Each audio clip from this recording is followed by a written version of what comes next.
Mr. Terry, you have a 1 minute rebuttal. I'm sorry, I thought I had a minute and a half. No, the rebuttals are 1 minute. Well, legendary House Speaker Sam Rayburn said any jackass can kick down a barn door, but it takes a carpenter to build one. When this crisis was brought to us, I talked to the experts, the national economists, local economists, business leaders, Warren Buffett, who said that this is an economic Pearl Harbor. What I learned is that there was a huge crisis looming, and that something needed to be done, or that we were going to lose tens of millions of jobs in this United States and thousands right here in Nebraska. And I worked with our leadership to make sure that we made a bill that didn't reward the CEOs who caused the problem, made it accountable, transparency, and did make it a better bill. And doing something to save people's jobs is leadership, and it's the right decision at the right time. Mr. Esch, you have a 30-second response if you wish. I disagree. I don't see how this bill from Monday to Friday to becoming a better bill. I mean, I thought the point was to go back to more transparency, more accountability, and not just giveaways. I mean, to me, it was disgraceful watching the Senate celebrate the $840 billion bailout, and that this somehow was some great source of bipartisanship. I mean, the problem is we've been on this course for the last 10 years, and we've been a part of the decisions that got us into this problem. And to change this, we need new leadership out there.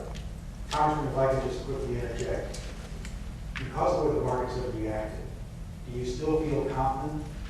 Absolutely. I'm fully confident, especially after talking to Warren Buffett and David Sokol and national leaders, what a huge problem we'd be in if we did not pass that. The markets would have reacted worse. People would have lost more of their retirement savings if we had not passed that. Which kind of moves me almost right to my next question. Now that the government has set a bailout precedent, what happens, for instance, if several major airlines, the airline industry in and of itself, or auto companies, come to Capitol Hill demanding a bailout for them? Do you say yes or no? Knowing that saying no might cripple that industry. Mr. Chair? Well, I think we have to look at each case at a time. But the $700 billion gave authority for all types of toxic debt. So it's open to those type of entities now under the definition. I want to explain, too, that the bill was greatly improved from Monday through Friday. Leadership also includes reading the bill and knowing that there were improvements made that saved the taxpayers billions and protected the taxpayers with those improvements that I helped fight for. And also, there were some pork items in the add-on, but one of them was that he calls evidently pork, would be the prevention of the alternative minimum tax, $61 billion that middle-class families are not going to have to pay in taxes because of my yes vote. Mr. Esch, 1 minute. What's really at the heart of this issue is that our government becomes so dysfunctional that the only time we can come together, in fact, we really didn't come together very well, is in moments of crisis. And that's been at the heart of my campaign, is that we need to have people that are going to start leading again, that we don't just react to these disastrous situations, and that we start having a government that actually works together not just when everything's falling apart. You know, and sure, there are some good things in the bill. I'm not saying that, and I'm not saying that Warren Buffett and people like that don't know what they're talking about. But you know, the sense of panic that we had no choice, we had to act right now. Yet, what did it do to give confidence to the markets? It hasn't done anything in the short term. I would have much rather seen us had a drawn-out, reasonable discussion about what are we going to do, and explain to the American people why it's necessary to do that. Explain how we're going to have accountability. We're going to farm this out to the exact companies that just got us into this mess. And all of us should be pretty mad about that. We should be upset about the way this was handled. Because this is a big deal, and we need to have new leadership that's going to be willing to change the situation. Congressman, 30 seconds if you wish. This is about saving tens of millions of jobs and saving our economy.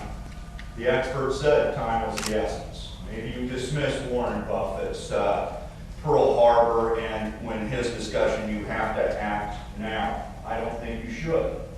But this is also about leadership.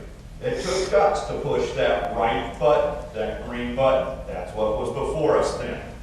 I knew there was a lot of people that didn't want to pass this bill, but I knew what was the right thing to do. And I'll go down on this election. Maybe I lose because of that vote, Jim, but at least I know I did the right thing. Mr. Esch, do you think that vote is a turning point in this campaign? I think potentially it can be, but I think it gets back to the heart of what I was just talking about. That our government does not work together. We have polarized this country to such a degree that we do not come together on issues. We do not work together. It's not leadership just because we're going to solve a problem that after 10 years of bad policies got us into this. I mean, it doesn't count that you had to make a tough decision. I mean, that is your job, is to make tough decisions.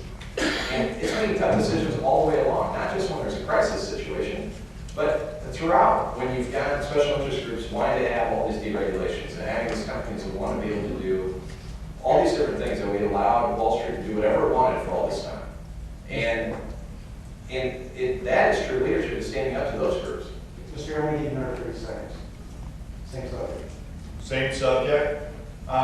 You know, at a time of trouble, you do have to consult the experts, to take the time to talk to people, to do the research instead of a knee-jerk reaction. My opponent came out against this before even the information started coming out. There's been a great deal of information since then that I think a leader absorbs. What I'm troubled about is that there's been statements that I wouldn't have voted for that. There wasn't enough accountability. That wasn't the vote before us. There was accountability built in, but I haven't heard your plan at this time. When we need assurances that those that are going to lead this country know what it takes to lead us through these troubled times. And it takes experienced leadership to do that. People that have been through those battles. It seems a little squeamish to me to just say no and then come up with nothing and really be silent on the issue